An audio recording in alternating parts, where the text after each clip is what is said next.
Эрхэм сонсогчдоо үе үеийн ухаантнуудаас суралцсан нэвтрүүлгийнхээ энэ удаагийн дугаараар Оросын холбооны улсын сэтгэл зүйч, мэдрэлийн эмч, эмчилгээний өөрийн гэсэн аргаараа олон хүнийг эрүүл болгож, амьдралаа дээшлүүлж, аз жаргалыг мэдрэхтэн тусалсан эмч Синельников Валерий Владимировичийн өөрийнхөө өвчнийг хайрл хэмээх номыг бүрэн ихээр нь та бүхэндээ хүргэх гэж байна.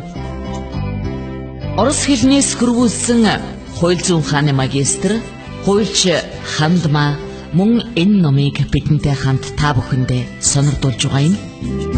Синельников өмнөх үгдээ бичгтээ энэ ном бол миний оюутан байхаас эхэлсэн судалгааны үр дүн юм а. Хүний биед өвчин үүсдэг шалтгааныг мэдэж, өөрийнхөө өвчнийг эмийн тусал цаагүй эдгээхэд энэ ном та бүхэнд туслана. Ингээд энэ номонд өгүүлсэнийг туйлын үнэн гэж та бүхэн хүлээж авах хэрэггүй. Номын аль нэг хэсгийг хүлээн зөвшөөрөхгүй байж болно. Гэхдээ энэ аргыг өөртөө туслах загвар, зэвсэг гэж хүлээн аваарай.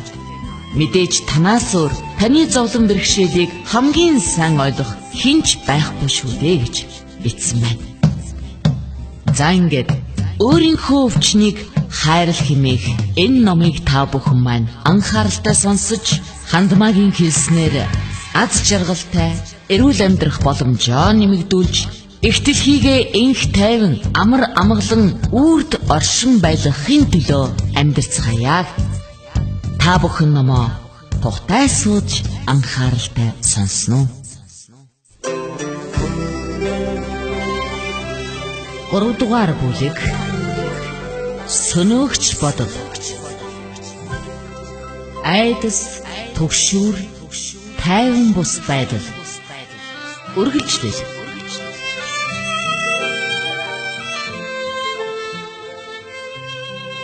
Надаар имчлүүлсэн нэг хүнд өвчтөн өөрийгөө их л ганцаардаж байна хэмээн гомдлоход, далд ухамсрын шалтгааныг нь судлахад тэрээр сэтгэлийнхээ гүнд бусдад итгэдэггүй хүн байлаа.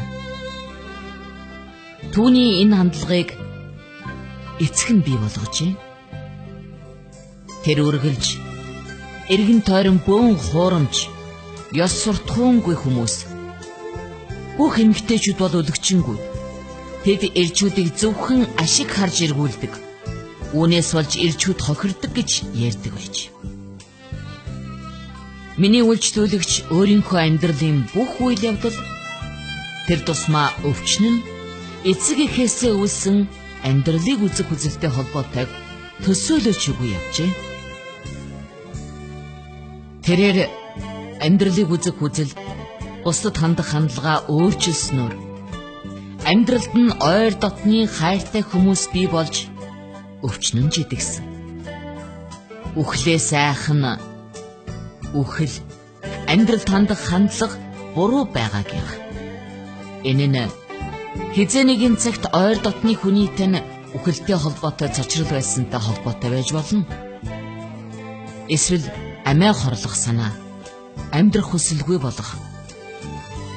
Эсвэл та хэн нэгэнд үхлийг хүссэнтэй холбоотой байж болно.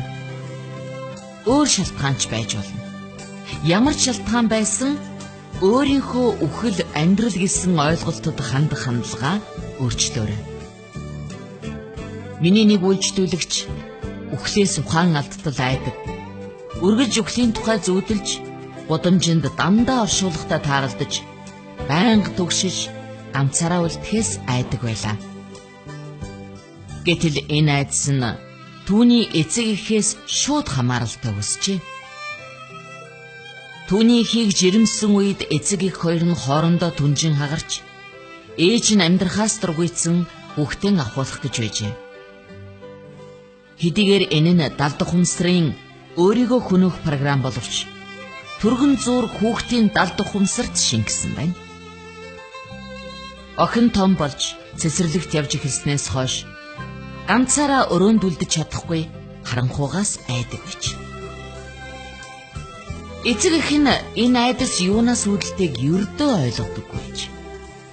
Өсвөр наснда түүний айдас нь түгшүүр, тайван бус байдал болж хувирсан. Дараа нь эмэгтэй нөхөрт гарч ээж болсноос хойш 70 ухамсарын үхлийг хүсэх програм бүрэн ачааллаараа ажиллаж эхэлсэн байна. Айдсын басны шалтгаан нь энэ хорвоо дээр ямар нэг юмыг хэд хайрлах. Түүнээсээ болоод хайртай зүйлийг алдахаас айх явдал юм. Хүн мөнгө, байр орон, ойр дотны хүн, үр хүүхэд, гэр бүл, үзэл бодол гэх мэт юундаач хорогдож болно. Гэхдээ энэ хорвоо дээр юу ч тэр битгий хэл бидний бодолч биднийх биш гэдгийг ойлгох хэрэгтэй. Бүх юм тэр тусмаа бидний амьдралыг ч бидэнд дээрээс түр зуур хэрэглүүлэхээр өгсөн. Тэгэхээр та өөрөөсөө юуг алдахаас айгаад байгаагаа асуудаа. Иймээс яг энэ хармын хандлага өөрчил. Өөрт байгаа зүйлүүдээ амьдралын зориг болголгүй, амьдралын зүгээр л хэрэгсэл болго. Жишээ нь хэрвээ та мөнгөнд хэтэрхий автаж, бүр өөрийнхөө амьдралын зориг болгож, түүнийг алдахаас айдаг бол таны амьдралд үргэлж мөнгөт нь алдагдж байдаг төрөл бүрийн адал явдлууд тохиолдсоор байх болно. Хэрвээ та өөрийнхөө дотны хүнд нөхөр, эхнэртэй хувийн өмч мэт хандаж, араас нь зүгдэж, алдахаас айх юм бол та эцсийн эцэст ганцаараа үлдэж, харилцаат нь хадгалагдсан ч хүнд өвчин тусдаг. Энэ амьдралын хамгийн үнэт зүйл нь амьдралын зориг биш, харин түүний явцдах хэрэгсэл юм. Тиймээс ямарваа юмд хувийн өмч мэт хандхаа боль. Таны одоо хэрэгжилж байгаа машин, мөнгө, харилцаа, мэдлэг, амьдрал энэ бүхэн ердөө бэлэг. ертөнц танд түүнийг бэлгэлсэн. Хэнийг нь тарин байхгүй. Хэнийг нь их, нөгөөд нь бага ноогдно. Хүн болгон чадварынхаа бас даахынхаа хэрээр авдаг. Энэ бүхнийг эгээл хүрэх замд очих зэвсэг мэт хайр гамтай хэрэгэл. Учир нь нэг л өдөр ертөнц буцаагаад түүнийг нэхэх болно. Энэ хорвоогийн бүх юм эвдэрдэг. Машин зэвэрдэг, байшин нурдаг, дотны хүмүүсийн хорвоогоос явдаг. Нэг үзэл бодол нөгөөгөөр солигддог. Мэдлэг өөрчлөгдөж байдаг. Өөрчлөгдөхгүй, эвдрэхгүй үлдэх цорын ганц зүйл бол үнэн, бурхан хоёр л юм. Зөвхөн үүнийг л амьдралын зориг болгох хэрэгтэй. Үлдсэн бүх зүйл зөвхөн дээрх замд хүрэх хэрэгсэл. Амьдралын зориг бол энэ хорвоо дээрх материаллык болон оюуны үнэт зүйлийг хадгалж хураахтаа биш. Тиймээс үнэт зүйл бүрийн араас битгий зуурал. Тэгвэл алдах тухай айдас алга болно. Орчлон хорвоогийн баялаг танд үргэлж хэрэгтэй зүйлийг тань өгнө. Зөвхөн таал өөрөө нээлттэй байж итгэж чадаж амьдралдаа хэрэгтэй зүйлээ оруулж чадах хэрэгтэй. Эргэлзээ, итгэлгүй байдал.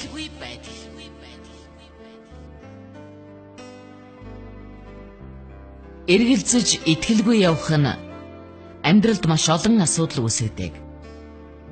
Та үүнийг би хийж чадах болов уу?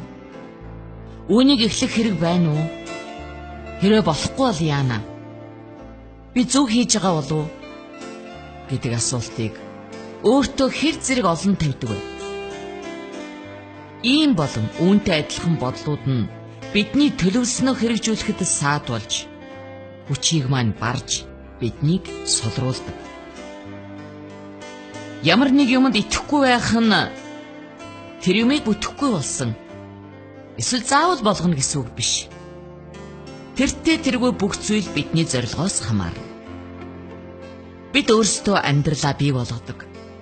Бид амьдралдаа саадаг бий болгоод түүнийг өөрсдөө арилгаад өөрсдөө би ямар нэг юмыг хийж чаддаг, ямар нэг юмд хүрч чаддаг хэмээн нотолдог.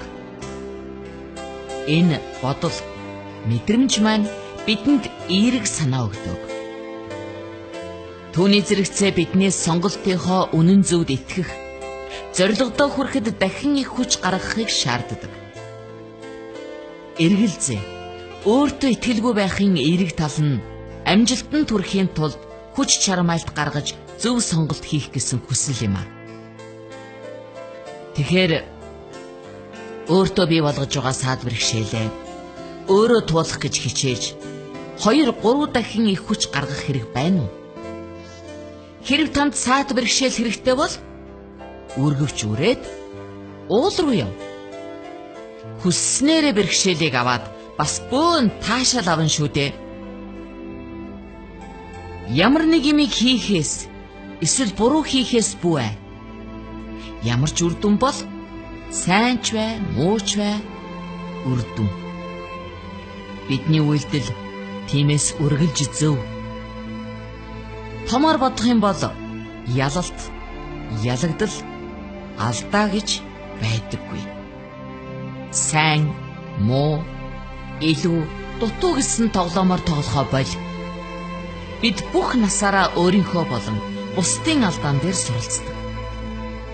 Ямар ч тохиолдолд биднийг эерэг зүйлд сургана. Тэгэхээр аливаа зүйлийг эртнээс таах хэрэггүй байна.